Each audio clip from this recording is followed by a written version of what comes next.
Hello students, how are you? Today again we are on our topic government budget. The second part of government budget is related to components of government budget. In last lecture I told you regarding the government budget that government budget is the fiscal policy related to fiscal policy of the government in which government make the balance between its receipts and its expenditures. कहाँ कहाँ से government के पास income आती है और उस income को government कहाँ कहाँ पे खर्च करेगी, इससे रिलेटेड हमने सारा टॉपिक किया था और उसमें हमने गवर्नमेंट बजट के ऑब्जेक्टिव्स भी किए थे.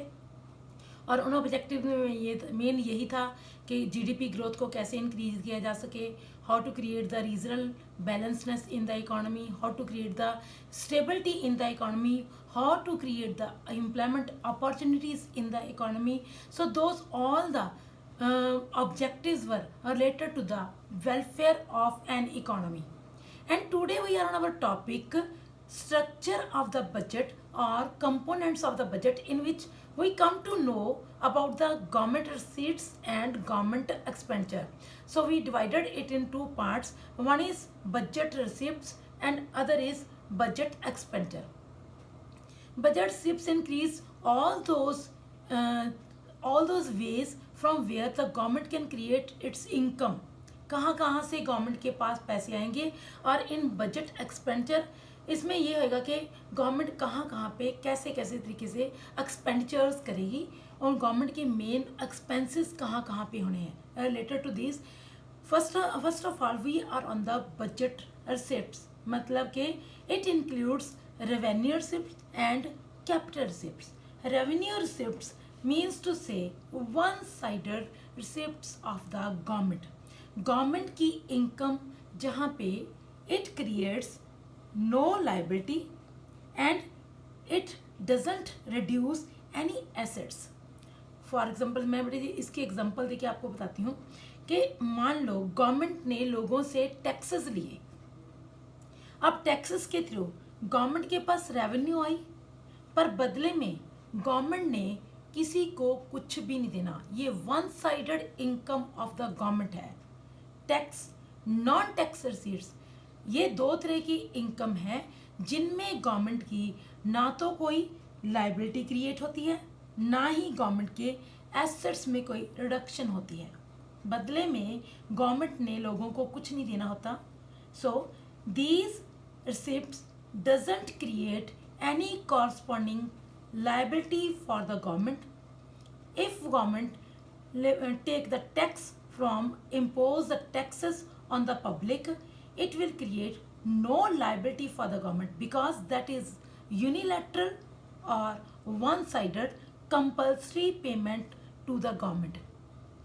As we know, taxes is a compulsory payment which definitely we have to pay to the government, the taxes which are imposed on the general public. और लोगों को हर हाल में ये टैक्सेस गवर्नमेंट को देने ही होते हैं and this is the compulsory payment to the government, but it doesn't create any liability of the government. So that is why it is the one-sided income. Secondly, no reduction in assets. By this way there is no reduction in the assets.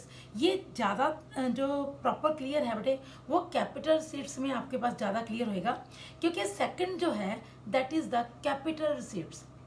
Capital receipts is two way. Government से liability, government की liabilities भी increase होंगी और इससे assets भी reduce होंगे. For example, government ने अपने पास इनकम कलेक्ट की है through the sale of shares, bonds, ऐसा कुछ बेच के. जब गवर्नमेंट ने बेटे सिक्योरिटीज सेल करने से, जब गवर्नमेंट सिक्योरिटीज सेल करती है तो उससे गवर्नमेंट के पास इनकम तो आएगी, मनी तो आएगी, बट साथ में उसके शेयर्स जो हैं, उसकी सिक्योरिटी जो है वो उसके पास कम हो जाएगी. There will be the reduction in assets. Suppose कर लो गवर्नमेंट पैसा कहीं से लोन ले रही है, that is also public budget receipts. क्योंकि जो लोन गवर्नमेंट ले रही है, लोन गवर्नमेंट के पास आएगा तो वो रिसीट है, उससे गवर्नमेंट की लाइबिलिटीज क्रिएट होंगी, because that money government has to repay back with interest after a specific time period. और जब भी गवर्नमेंट लोन लेती है, बोरो करती है, उससे गवर्नमेंट के एसेट्स भी डिक्रीज होते हैं। एसेट्स कैसे? सपोज कर लो गवर्नमेंट ने फिक्स डिपॉजिट्स या सिक्योरिटीज से पैसा कलेक्ट किया है, तो जब गवर्नमेंट सिक्योरिटीज सेल करेगी तो सिक्योरिटीज की रिडक्शन होगी और पैसा गवर्नमेंट के पास आ जाएगा। This is the way to collect money through capital receipts. So capital receipts are two way, because इसमें गवर्नमेंट के पास से कुछ जाएगा भी और बदले में गवर्नमेंट के पास कुछ आएगा।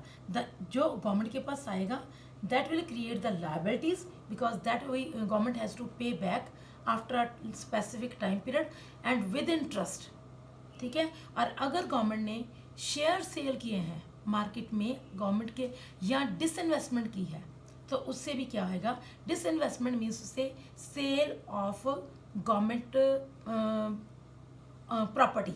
जब गवर्नमेंट अपनी प्रॉपर्टी को सेल करती है तो उससे गवर्नमेंट की प्रॉपर्टी रिड्यूस हो जाएगी। ठीक है।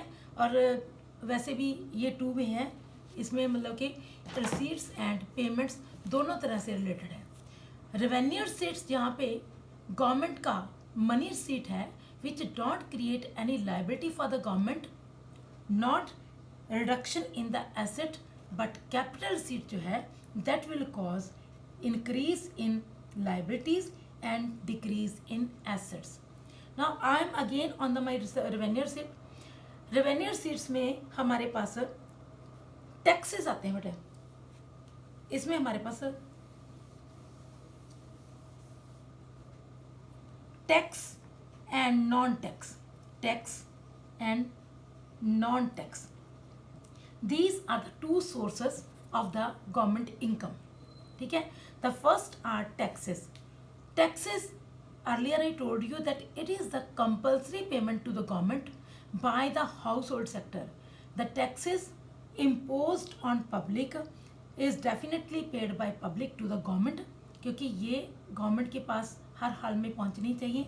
एंड इसको हम दो तरीके से डिवाइड करते हैं। These are of two types, direct and indirect. Direct taxes are those whose initial and final burden will be on that particular person on whom government has imposed. जिसके ऊपर बेटे टैक्सेस लगते हैं उसका इनिशियल बर्डन और final burden उसी के ऊपर पड़ता है जिसके ऊपर ये टैक्सेस लगते हैं। For example income tax. Income tax जिसकी इनकम एक लिमिट से ज़्यादा होगी, ये टैक्सेस उसके ऊपर लगते हैं। एनुअल इनकम के हिसाब से बेटा गवर्नमेंट इन टैक्सेस को इम्पोज करती है, तो ये जिसके ऊपर लगेंगे वही इन टैक्सेस को पे करेगा। But if we are talking about indirect taxes, these are the taxes whose initial burden will be on some other person and finally जो है वो पेमेंट कोई और करेगा। फॉर एग्जाम्पल पहले वैट होता था बेटे, वैल्यू एडेड टैक्स, अब जीएसटी है, या आप लोग production tax, sale tax. These are the indirect taxes because these taxes are imposed on the producers. Producers के ऊपर ये टैक्स लगाए गए थे, बट प्रोड्यूसर्स इन टैक्सेस को गुड्स की प्राइसेस में इंक्लूड करके कंज्यूमर्स से रिसीव करती है, क्योंकि प्रोड्यूसर ने ये प्रोडक्शन कंज्यूमर्स के लिए की है, तो definitely these taxes should be paid by public. Now these taxes are in the form of a goods and services tax, GST. आगे जो हमारा टैक्सेस है, टैक्सेस को हम और भी तरीके से एक्सप्लेन कर सकते हैं।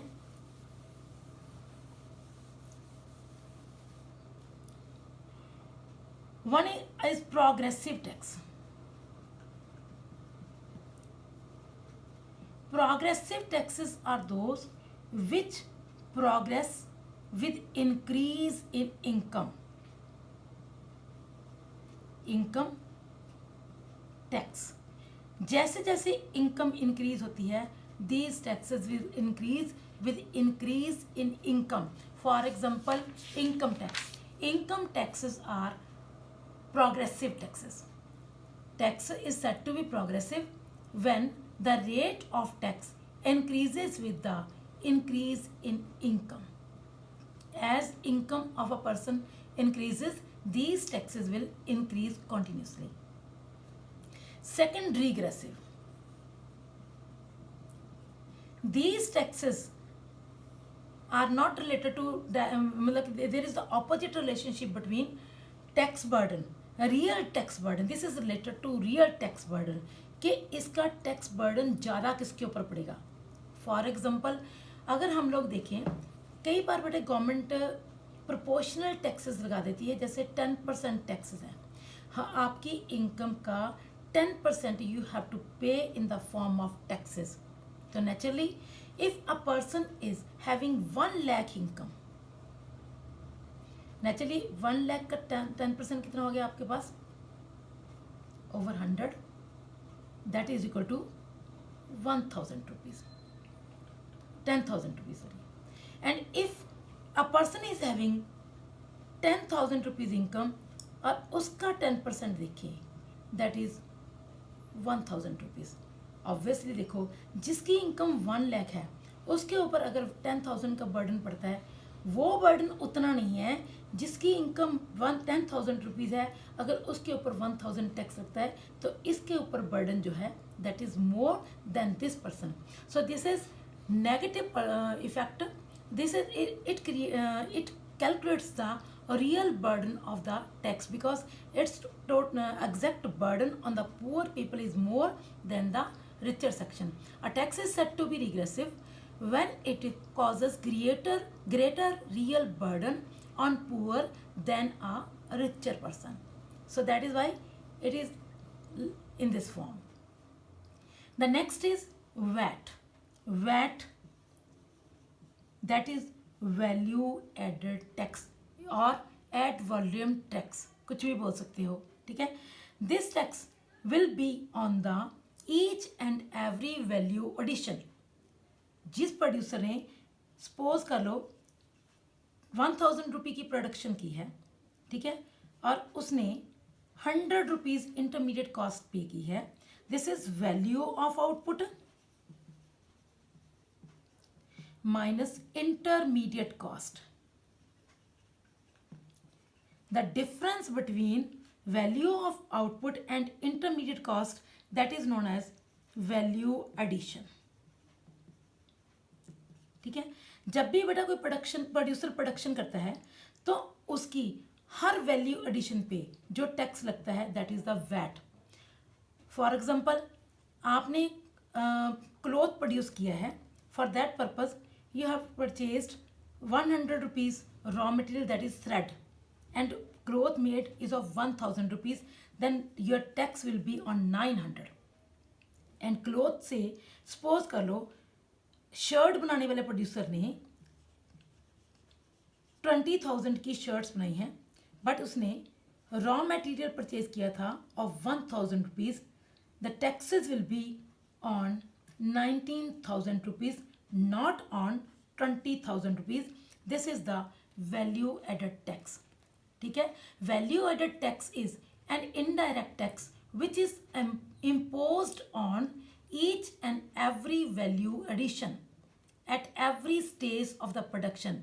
और प्रोडक्शन बाउंड्री लाइन में से बाहर तक पहुंचने में वो चीज़ जो होते हैं जितनी गुड्स प्रोडक्शन बाउंड्री लाइन में है that all are known as intermediate cost, intermediate productions. And जो चीज़ बाहर निकल जाती है that is the final production. ठीक है. जब तक वो चीज़ यहाँ प्रोडक्शन बाउंड्री लाइन में है उसको ऊपर जो भी वैल्यूज़ एडिशन होंगी उसके ऊपर जो भी टैक्सेस लगेंगे those all are known as a value addition tax और VAT. and now it is in the form of GST. Specific taxes. Specific tax are those taxes which are according to the weight of the goods or according to the rate of the goods. The thing is costlier, then there will be more tax. The thing is overweight, then there will be more taxes. So it is according to the weight, size and rate of a commodity. So it is known as the specific taxes. These are the taxes which we categorize in the progressive, regressive, value added, direct and indirect taxes. ये हमारे पास taxes हैं जिससे government के पास जो income receipt होती है, that is the revenue receipt. And second is non tax receipt. Non tax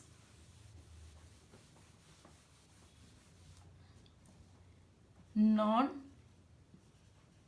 tax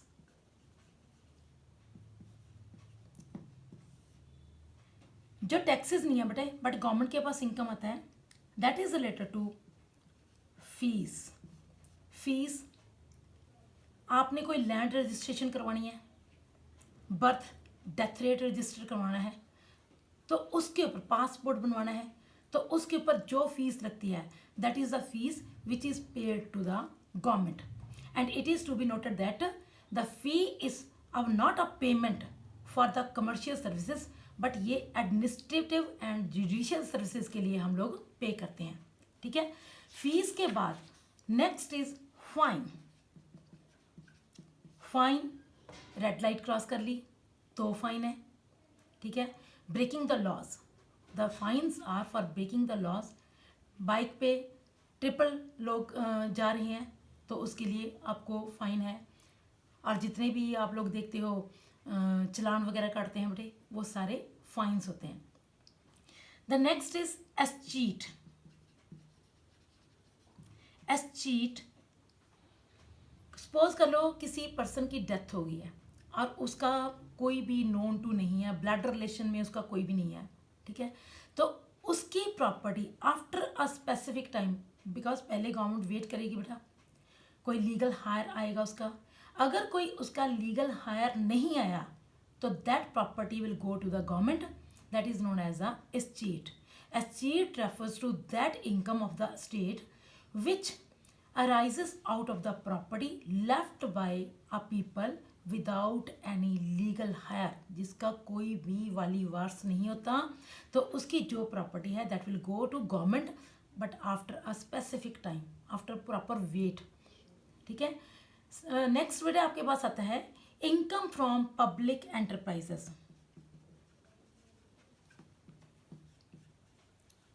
बेटे पब्लिक के बहुत सारे एंटरप्राइजेस भी तो हैं.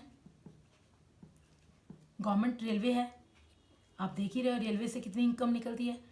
बहुत सारी गवर्नमेंट की factory, oil refineries, Bhilai steel plants, so many enterprises are there which are purely under government.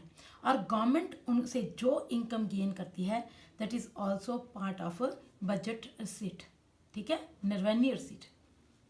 और गवर्नमेंट जो 3G 2G सेल करती है बेटे, आप देखते हो फोन्स आ रहे हैं नए नए 4G, तो इससे भी गवर्नमेंट के in sale of the spectrum से भी गवर्नमेंट के पास जो इनकम निकलती है that is also included in non tax receipts. Grants, donations which are from other countries या which are from our country.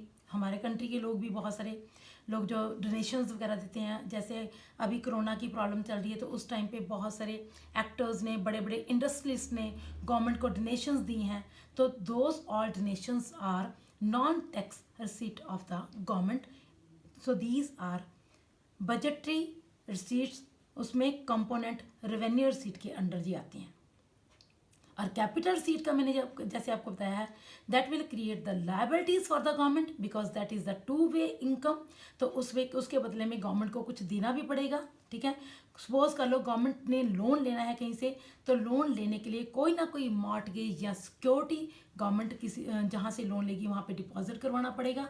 और इससे लायबिलिटीज इंक्रीज होंगी क्योंकि that loan will be repaid back with interest after a specific time period. और secondly इससे reduction in assets होते हैं क्योंकि सिक्योरिटीज़ वगैरह कुछ ना कुछ गवर्नमेंट को डिपॉजिट करवाने पड़ते हैं, तो that cause reduction in the securities, assets and मतलब increase in the liabilities of the government, क्योंकि आफ्टर स्पेसिफिक टाइम के बाद गवर्नमेंट उस पैसे को वापस करती है. और इसमें कोई ज़रूरी नहीं कि हम लोग लोन ही लेते हैं तो वहाँ से ही हमारे पास पैसा आता है. Sometimes recovery of the loans will also provide the income to the government, क्योंकि गवर्नमेंट ने पहले जो लोन्स किसी को दे रखे हैं, जब वो लोन गवर्नमेंट के पास वापस आ जाएगा तो उससे क्या होएगा, इनकम तो गवर्नमेंट की बन गई, रिसीट्स तो गवर्नमेंट्स के बन गए, बट बदले में जो एसेट गवर्नमेंट के पास था वो उसे वापस करना पड़ेगा, तो इससे भी एसेट डिक्रीज हो गया। बोरिंग एंड अदर लाइबिलिटीज, पैसा बोरो करते हैं तो वहाँ से गवर्नमेंट की लाइबिलिटीज इंक्रीज होती है, ठीक है, क्योंकि that money government has to repay back with interest. ये बोरिंग्स पब्लिक की भी, पब्लिक अकाउंट्स में से ही हो सकते हैं, ये गवर्नमेंट आरबीआई से भी हो सकती हैं, या आईएमएफ इंटरनेशनल मॉनेटरी फंड से भी हो सकती हैं, और world bank IBRD international bank of reconstruction और डेवलपमेंट, वहाँ से भी गवर्नमेंट के पास पैसा निकल सकता है। एंड अदर सिप्स में हम लोग बोल सकते हैं जब गवर्नमेंट अपने कुछ डिसइन्वेस्टमेंट्स करती है। डिसइन्वेस्टमेंट्स मीन्स उसे sale of its share of public sector enterprises to the public sector. जब गवर्नमेंट अपनी कोई काम को, अपनी ऑनरशिप को प्राइवेट सेक्टर को सेल कर दे, या कोऑपरेशन से काम हो जाए, जैसे इलेक्ट्रिसिटी बोर्ड कॉरपोरेटेड हो चुका है तो उसमें भी गवर्नमेंट का जो शेयर है अब वो कुछ हिस्सा प्राइवेट सेक्टर के पास है। तो इस तरीके से भी पहले earlier the government was having 17 main works under public sector, ठीक है, तो वो कम होते होते 1991 में ये और भी कम हो गए थे, ठीक है, और 2000 में कम होके ये 3 रह गए थे, और 1991 में 8 थे, 2000 में ये 3 थे, और अब जो है only there are the 2 works which are purely under public sector like railways and atomic energy defense services। ये 2 काम जो है वो गवर्नमेंट के अंडर है। तो इस तरीके से these are the budget receipts of the government from which government can create income for government budget. So यहाँ पे हमारे पास अगर दोनों में डिफरेंस देखें, revenue receipts and capital receipts में, तो डिफरेंस पहले भी तो मीनिंग का ही डिफरेंस आ गया, क्योंकि रेवेन्यू रिसिप्ट में किसी किस्म का कोई भी लाइबिलिटीज़ जो है गवर्नमेंट इंक्रीज नहीं होती, कोई एसेट्स जो है वो डिक्रीज या इंक्रीज नहीं होते। बट कैपिटल रिसिप्ट्स में impact of the liability and asset directly होता है, एसेट्स डिक्रीज होते हैं, लाइबिलिटी इंक्रीज होती है, ठीक है।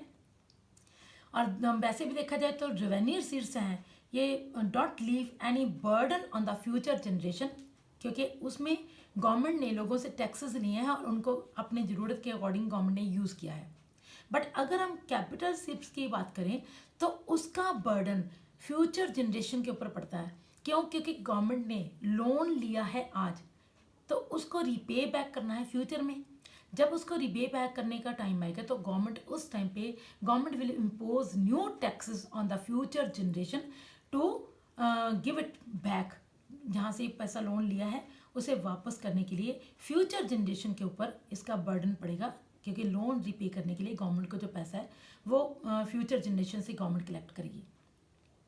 और हाई रेवेन्यू रिसिप्ट्स अगर किसी कंट्री में है तो that creates a sound health of the economy, क्योंकि हाई रेवेन्यू रिसिप्ट्स मतलब लोगों के पास टैक्सेबल कैपेसिटी जो है अच्छी है, तभी वो लोग जो है टैक्सेस गवर्नमेंट को ज़्यादा दे पाएंगे।